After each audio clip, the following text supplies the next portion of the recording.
YouTube channel. Now, in today's video, we are going to be looking at the Premier League transfers of the 2022-2023 season.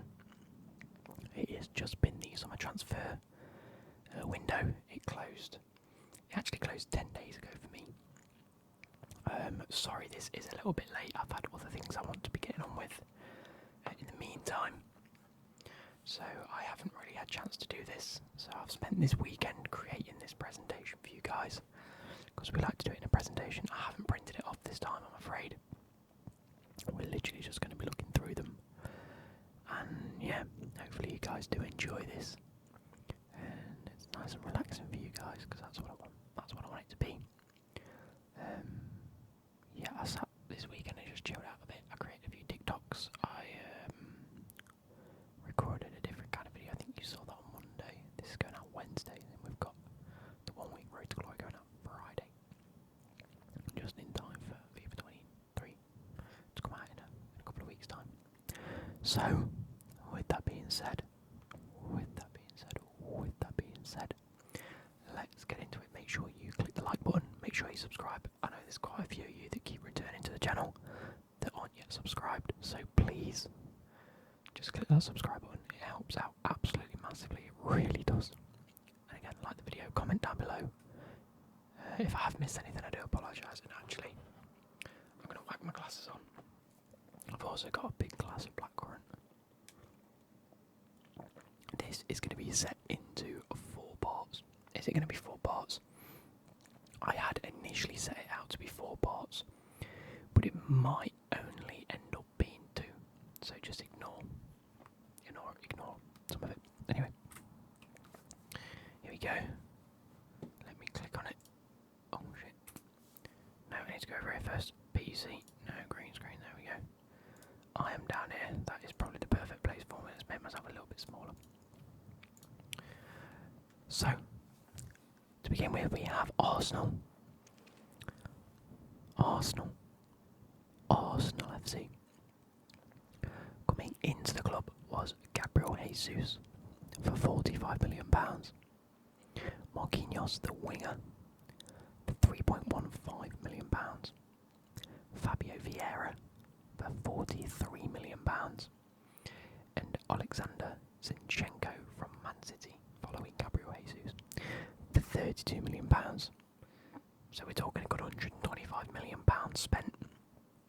They did go a little bit ham in this transfer market, but it was needed. They've solidified areas that Arteta has noticed of weakness at the very least, and they have solidified very, very well. We've seen how they started the season, and they're absolutely firing. Going out of the club is Lucas Torreira for £5.4 million, Bernd Leno for £10 million, Guendouzi for £10 million, Alexandra Lacazette. He went out on a free transfer. Nicola Pepe and Hector Bellerin. Now Pepe left on a loan and Bellerin left on a free transfer to Barcelona. Again, they didn't really recoup too much money out of the players that they let go. I'd have asked for a bit more for Torreira personally. Probably a little bit more for Leno, maybe 12 million, and Guendouzi probably the same, about 12 mil. It's a shame they lost Lacazette, but they've replaced him very well. Obviously, Pepe needed to go out on loan. He hasn't been great at Arsenal since they signed him. And obviously, Hector Bellerin leaving on a free, that's a sad transfer. He's been great at Arsenal. Like, he hasn't been exceptional in terms of the footballing ability, but he's just one of them footballers that you like watching, and you sort of want to see him succeed. So, that's nice. All in all, I'm going to rate it probably a 7 out of 10. Spent quite a bit of money, but it is Arsenal, they should do. They didn't really get as much money for some players as possible, but where they have improved, they have made significant improvements in my opinion. And it's showing on the pitch. Next we have Aston Villa. Coming into the club was Diego Carlos for £26 million. Philippe Coutinho for £17 million after the loan spell. Boubacar Kamara on a free transfer. That's a good one. Robin Olsen as a backup keeper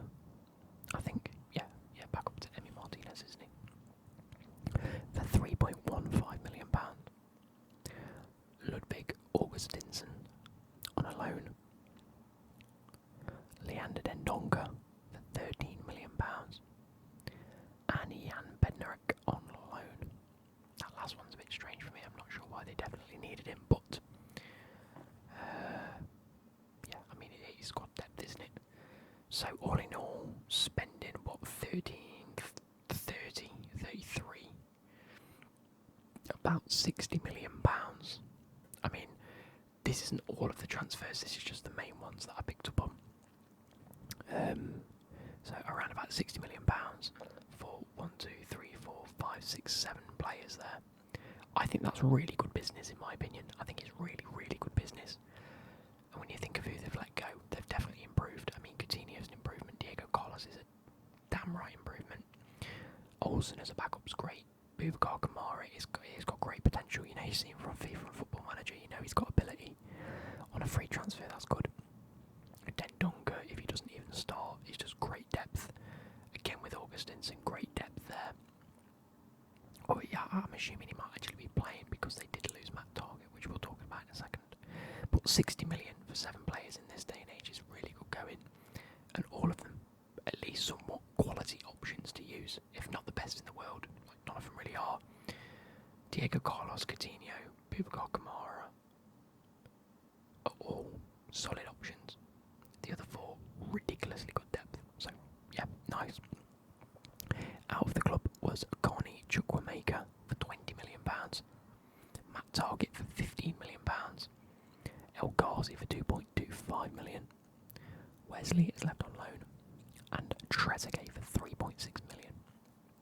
Now, all in all, that's what 30 is about £40 million back. So when you really think about it, you've spent £20 million. I'm going to rate Aston Villa's transfers an 8 out of 10. They've done some great business, absolutely great business. Nothing that I'd consider, you know, a superstar. You know, even Coutinho nowadays isn't that level of character. Diego Carlos, I think, needs time to settle. But, you know, they'll definitely reap the benefits with these transfers. Moving on to Bournemouth, we have coming in Marcus Tavernier. It's Tavernier, isn't it? Anyway, for £12.5 million. Ryan Fredericks on a free transfer. Neto, the Barcelona goalkeeper, on a free transfer. And Joe Rothwell on a free transfer. For saying they've just come back up to the Premier League, that is not good at all.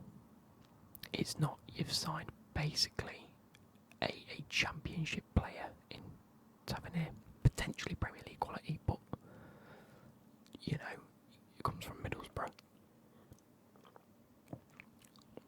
Ryan Fredericks, yeah, great, good player. Neto, undoubtedly a decent keeper.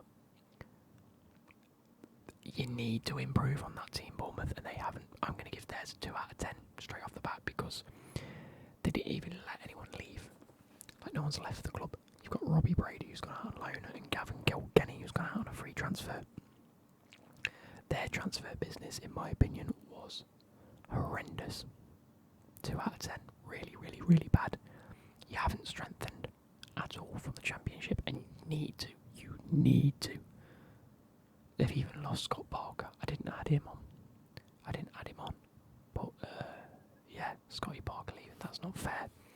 He did a good job bringing him up, and what do you expect him to do when your transfer business is this? And I do feel sorry for Bournemouth fans because you deserve better. Moving on to Brentford. Now, I didn't add someone out of the club, and that is Christian Eriksen. He has left the club. Obviously, he left at the end of his contract. But also Tariq Fosu has gone out on loan. Not familiar myself. But coming into the club is Aaron Hickey, a player that I know quite well, only because of one person, for £14.85 million. Keane Lewis Potter, who again I'm not quite familiar with, but for £20 million, that seems like quite a purchase. Thomas Strakosha on a free transfer, that's nice. Ben Mee on a free transfer, double nice.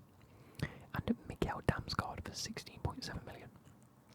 So a little bit of money spent, you know, what's that, 30, 50 Just over £50 million spent on 5 players. That's fair. You know, they haven't let anyone leave, which is good because their squad is a solid squad under Thomas Frank. That's his name, isn't it? Thomas Frank. They've got a great little squad going there. Eriksen's left, so that was a place that needed to be addressed, and they've obviously addressed that. And you know what?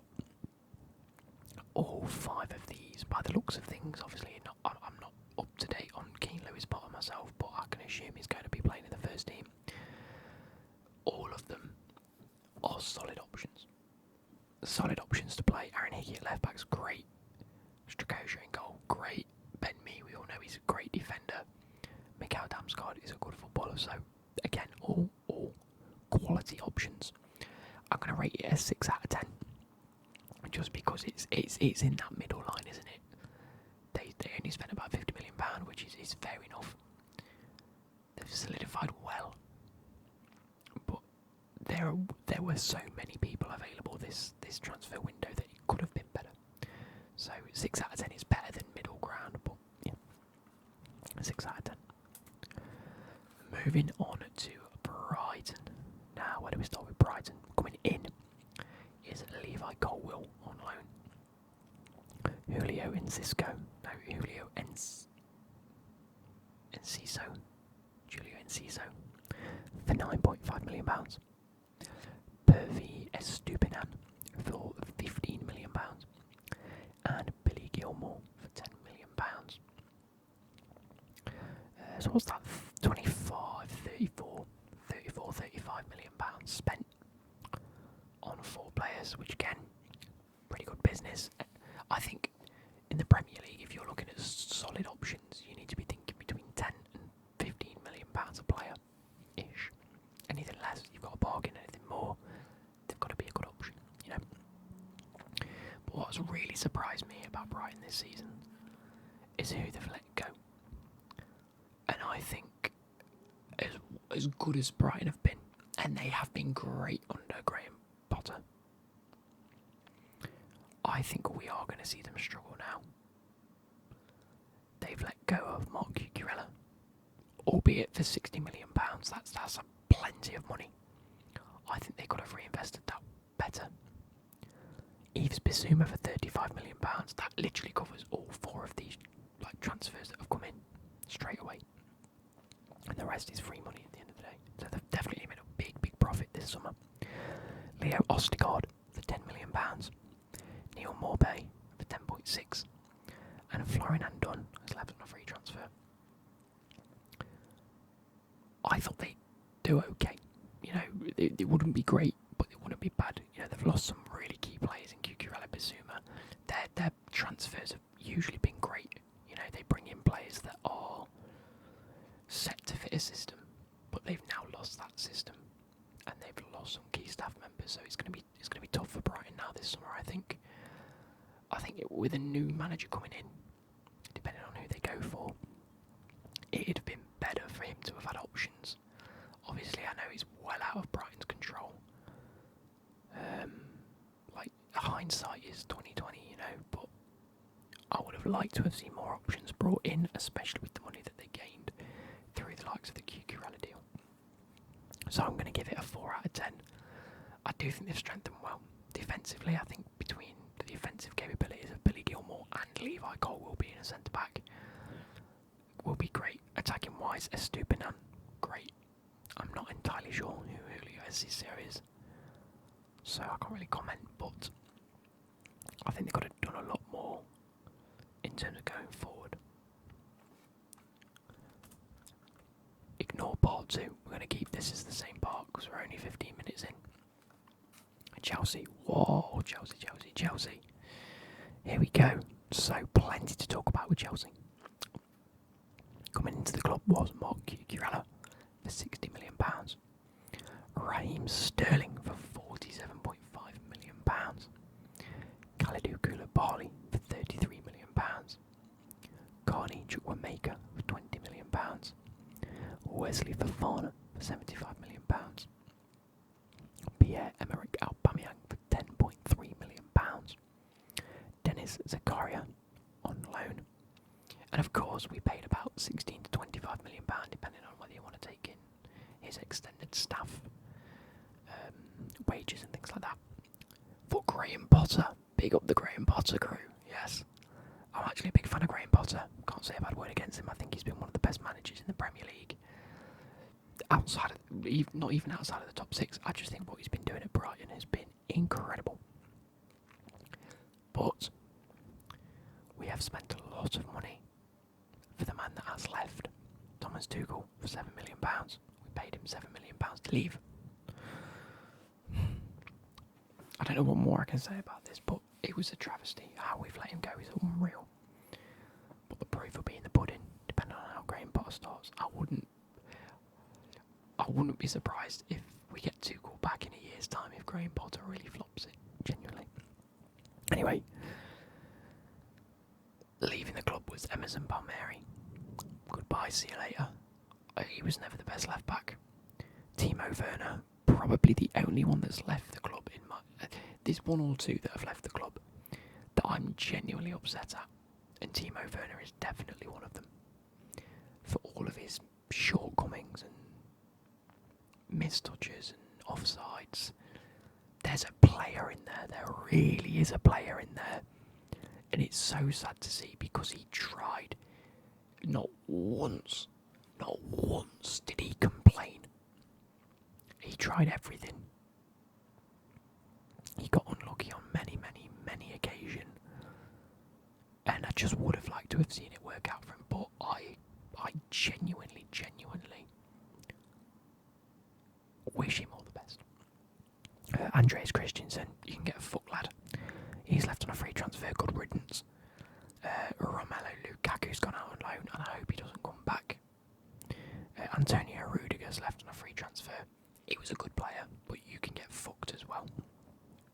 I like, genuinely, the whole thing that went on with Rudiger and Christensen for me was just so unprofessional. I don't know why I felt like that, because it was probably just an ordinary transfer at the end of a season. But there was just something about it that just seemed like they once they'd made that transfer, they didn't want to play football anymore. Like, they couldn't care less. Malang Sarr has gone out on loan, which is fair play. He needs it. He needs that experience and game time. He really needs to improve. Ethan Ampadu has gone out on loan again. Would have liked to have seen him start playing this season, maybe next season. So maybe a loan's best, but I sort of hope we don't get rid of him. But I can see it happening come the end of the loan spell. Billy Gilmore, we've let go for £10 million. That for me is my other sad one on this list. I love Billy Gilmore. I think there's a player in there too. You know, we saw it when he was making appearances for Chelsea. Didn't quite work out at Norwich. We've sold him to Brighton for £10 million. Got a suspicious feeling that's got something to do with the likes of having Graham Potter available, being linked into the deal with Martin Cucurella, etc. There was obviously some talk there about, obviously, maybe Bowley was like, look, we're looking to get rid of Tuchel, or we're looking to bring in Cucurella, whatever it was. We don't mind negotiating with you on a positive term, sort of like a UO was, sort of thing. Anyway, sad to see him go, but I really do hope we see him do well. And then Marcus Alonso leaves on a free. 2 years ago, if you'd have said Marcus Alonso leaves the club, I'd have said good riddance, goodbye, see you later. But looking back at it, he has been one of the most deserved players to play at Chelsea in my eyes. Yes, on occasion, put foot wrong. Yes, on occasion, wasn't the best defender. But you know what, he tried. And attackingly, he was great. He's got some very important goals for us. Defensively, probably did as much influentially as at the back as he does going forwards. And he's been a great servant to the club. So you know what, I'll hold my hands up and say, Marcus Alonso, farewell. I hope you enjoy your time in La Liga. And of course, Thomas Tuchel. Goodbye. It's really sad to see you go, but we must look on. This is the Chelsea way, you know. Oh wait, how am I going to rate it? I'm going to rate it a 8 out of 10. You know, letting some of these people leave the club, like Rudiger, like Christensen, like Marcus Alonso, there wasn't a choice for Chelsea to keep them. They'd already made their mind up. They were already gone at the end of their contract. So there's no we could do. I'm not going to blame the club for letting them leave. It was completely their choice. Letting Lukaku go out on loan, that was a bad choice. Letting Timo Werner go for 25 mil is upsetting, but you could understand why they've done it. Again, Billy Gilmore's a shame for me. Ampadu and Malang Sarr, it's obvious to let him go on, let him go on loan. Palmieri was obviously a good one. I think 15 million is bang on the money for him. But coming into the club and spending this sort of money, yes, it's a lot of money, but you have strengthened with very, very specific players. Cucurella at left back, he started the season very well. Sterling started the season very well. Koulibaly, minus his red card, has started the season very well. Fofana is a great player. And actually, to be fair, Koulibaly for 33 million is a great transfer. Pierre-Emerick Aubameyang, we won't discuss that one because I think he's shite. I also think he'll be gone in January with Graham Potter in charge. If he doesn't pull his weight, Graham Potter will say he's not my striker, get him out of the fucking club, we'll bring a new one in. I think that's how that's going to go. Zakaria on loan is a great little option. We had Sal last season. I think Dennis Zakaria is going to play a similar role in terms of being thrown on when we need to rotate. And of course, Graham Potter's going to be good. So 8 out of 10. I think we've strengthened specific positions very well, minus the striker. Let me have a drink because my throat's hurting.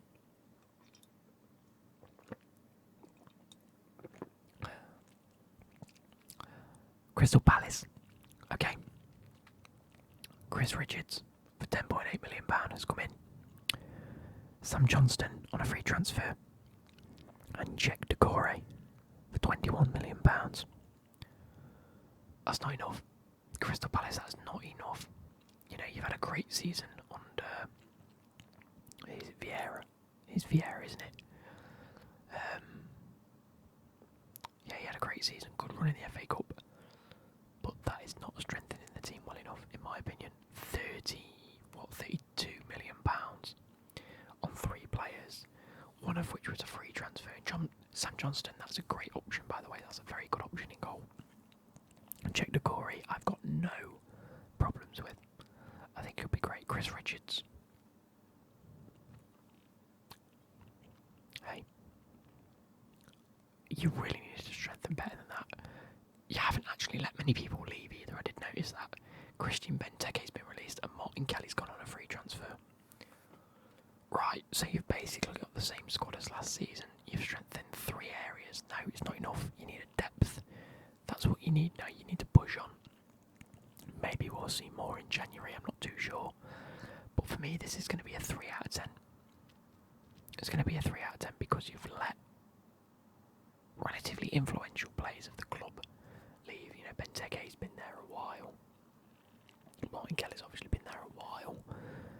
And that's going to have an impact around the club, surely. But the players you have brought in have been, they're good. They're good players to bring in, just nowhere near enough.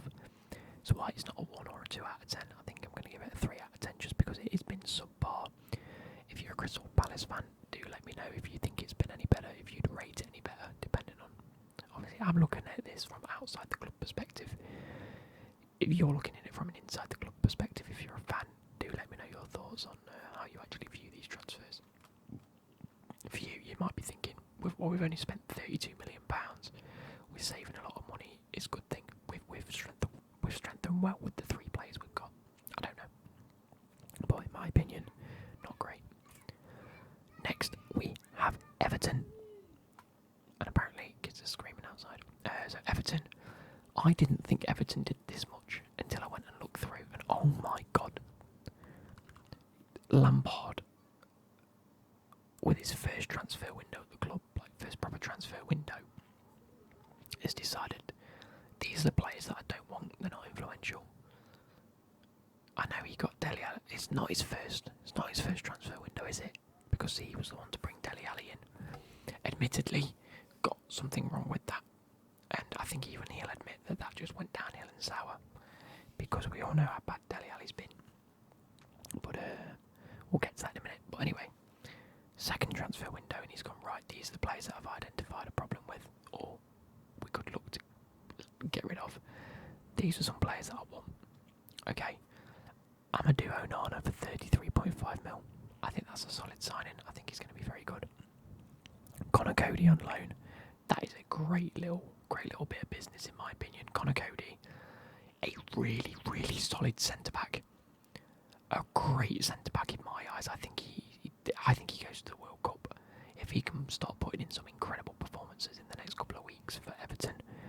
I think we will be seeing him go to the World Cup as a third choice. You know, John Stones, Harry Maguire, potentially Walker as a centre back, but Connor Cody's got to be an option. Ruben Vinagre has come on loan. I think that's a good bit of business. Great backup. Again, James Tarkowski from Burnley on a free transfer. That's another centre back they've gone and grabbed for no money. Incredible bit of business that. Dwight McNeil, arguably Burnley's most promising player. We all know the potential he's got, and they've grabbed him for £21.6 million. Bargain in my eyes, bargain, and I think he could be very influential for Everton if he starts putting in some decent performances. Like I said, Neil Maupay from Brighton has left. He's actually gone to Everton. I think he's a good backup in my eyes. I think you do play Calvert-Lewin, providing he's fit. But Neil Maupay is a great backup option in my eyes. He's definitely he's Premier League experienced, isn't he? That's what he is. Idrissa Gueye, they've brought him back from PSG. I think again that's another good bit of business in my eyes. He was good at Everton. He was okay at PSG. Come back to Everton for £8 million. Bargain. And then James Garner for 15 million. That is such a weird transfer for me because had an incredible season at Forest. Went to Man United to prove himself under Ten Hag. Didn't want to come to Forest, so Forest ended up getting 3 or 4 other options, which you'll see in the next episode. And then went, I'll go Everton. I don't know why he's done that. That's a bit strange for me because I think there's 2 or 3 players that start in front of him at Everton, so it's a bit strange. Anyway, spending 33, 55, 65, 80, 88, 90 million, £90 million on 1, 2, 3, 4, 5, 6, 7, 8 players. So again, probably around that 11 to 12 million pound mark per player. That's fair enough. I think that's good. I think the players they've brought in are definite improvements over players that are currently in the squad. You know, Connor Cody and Tarkowski will be fighting for that second centre-back role. Onana's a great player. Vinagre's great depth. Dwight McNeil's a good winger. Neil Maupay's a great backup option. Idrissa Gueye or James Garner. One of them will go straight into that CDM spot.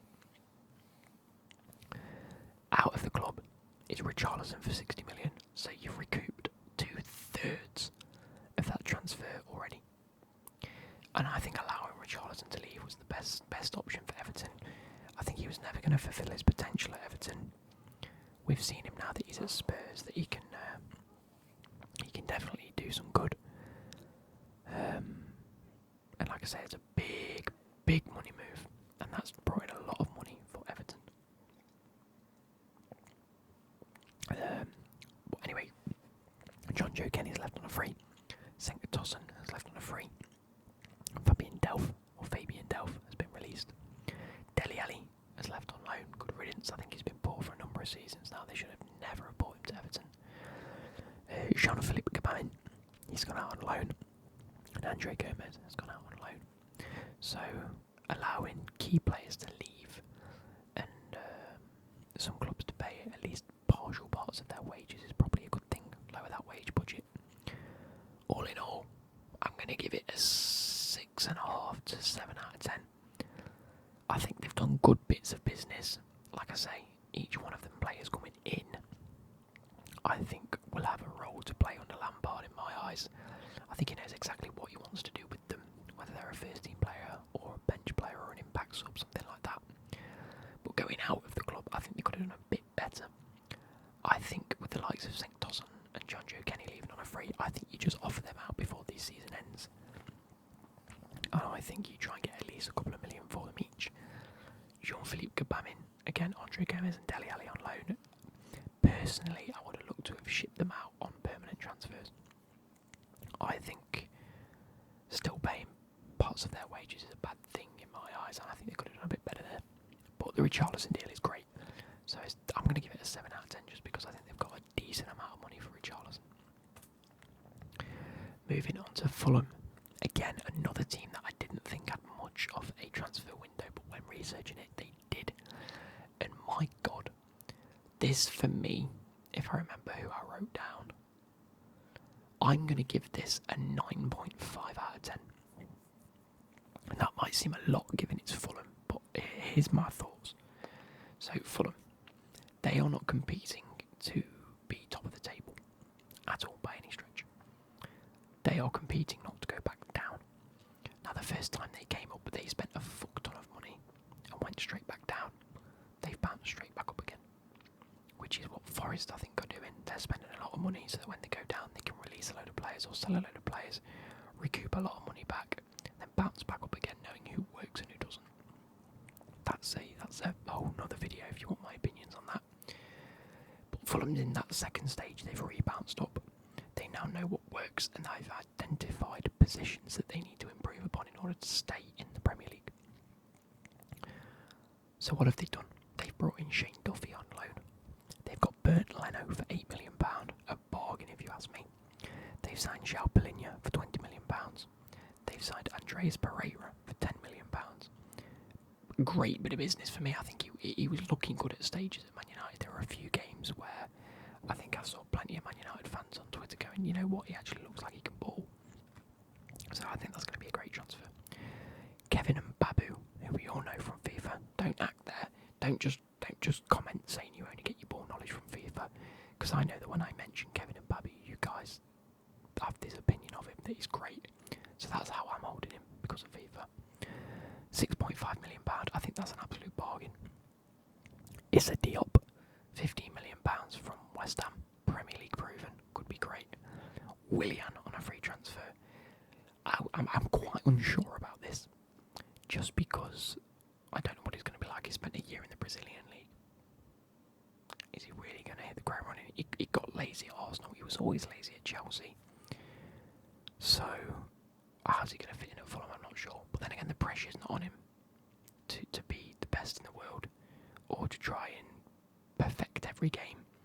I think he's going to come in and just do a good job. So fair play. On a free transfer, you can't complain. Layvin Kurzawa, who's come on loan from PSG. Incredible left-back option. For Fulham, anyway, for Fulham, it is good. Carlos Vinicius, I think, is a great option. Coming in from, I think it's Benfica, correct me if I'm wrong. But for 4.5 million, really? That is a bargain. And then you've got Dan James on loan, a player that impressed many times for Leeds. I mean, don't get me wrong, he was no standout player, he was no Calvin Phillips or Rafinha, but there's a player in there, definitely. So, for a combined total of, bear with me here while I calculate this, 20, 30, 38, 40, 4.5, 59.5, 63 million pounds. You've got 1, 2, 3, 4, 5, 6, 7, 8, 9, 10 players. That is £6 million a player on average. And what I believe is 1, 2, 3, 4, 5, 6, 7, 8, 9, 10 first team players for Fulham. If not first team, genuinely good backup options.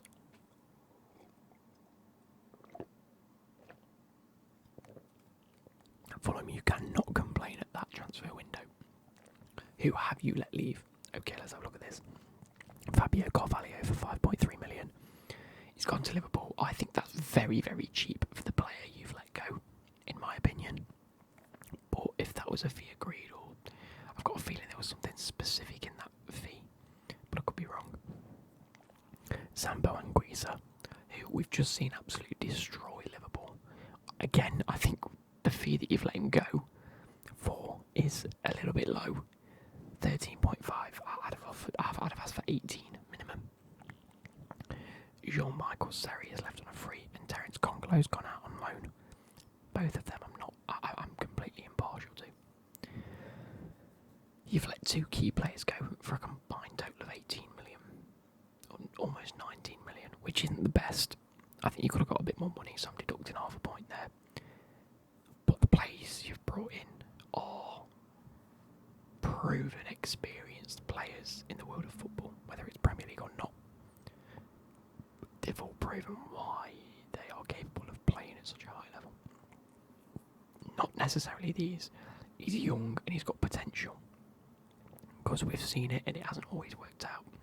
They've decided to flip it this time around and go, look, these are the areas we've identified. We actually need some experienced players in. Goalkeeper. Let's go get Bernd Leno. Okay. Right back. Mbabu. Been bossing it for Wolfsburg for about 4 or 5 seasons now. Bang. Centre back Issa Diop. Been smashing it for West Ham in recent years. Not the best of the best. I'm not saying these are the best of the best. I'm just saying that they've proven week in, week out that they can perform at that level. Inconsistently or not, they can do it. So 9.5 out of 10. It's been a good transfer window for Fulham, and I really do believe that. Moving on, we have Leeds. Coming into the club is Joel Robles on a free transfer. We have Tyler Adams for £20 million.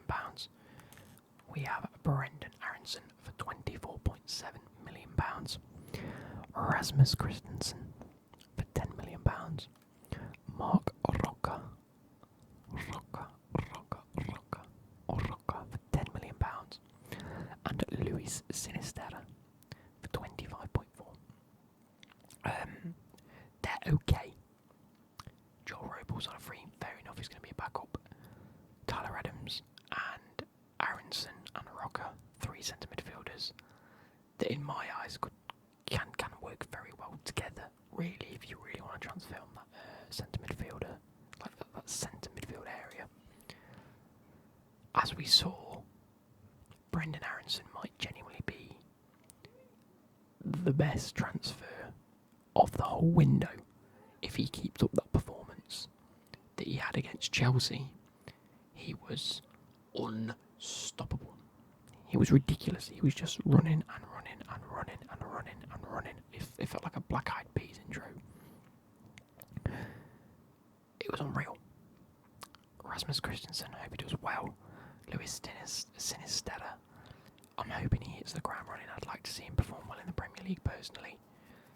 All in all, I think they've brought in very well. For Jesse Marsh, I don't think Jesse Marsh is a great manager. I'd like to see how they go, but as far as the transfers went, I'm gonna give it a 7.5. It's good. Leaving the club are very, very key players, which I think will hurt them. Don't get me wrong. I think we'll see it maybe 5 or 6 times this season where we think Rafinha could have done much better in that situation than maybe Sinisterra does. Or if we had Calvin Phillips in that midfield, we wouldn't have lost that game, something like that. So Rafinha leaving for £55 million, and Calvin Phillips leaving for £50 million, and Dan James leaving on loan, leaves 3 key players leaving the squad for a combined total of £105 million. Leeds, how have you swindled that? I mean, Rafinha, admittedly, £55 million seems a little bit pricey, but you can see the talent he had. You have had Man City's pants down there, in my opinion, for £50 million. There's a player in there, undoubtedly, but for Man City, as a backup CDM to Rodri, 50 million seems a lot, doesn't it? Anyway, you've spent 45, 60, 70, 80 million pounds, so you've made a profit and you've brought in 6 players. How's that work then? You've let 3 go, you've brought in 6, so you've got a profit on players and money. I think that's a good transfer window. I think that's an 8 out of 10 in my eyes.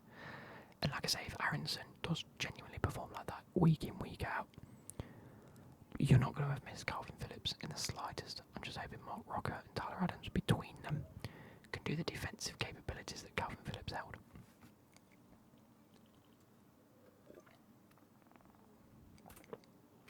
So that is going to end it for part 1 of the transfer window roundup. Please, please, please stay tuned for next week. It will be released next Wednesday. For next week's video, in which we discuss the second half of the table, there is a lot to go through for one specific club, and You guys know who it is. I certainly know who it is. It's going to be tough. And my voice is going to have gone by the end of it. But I hope to see you there. Remember, please like and subscribe.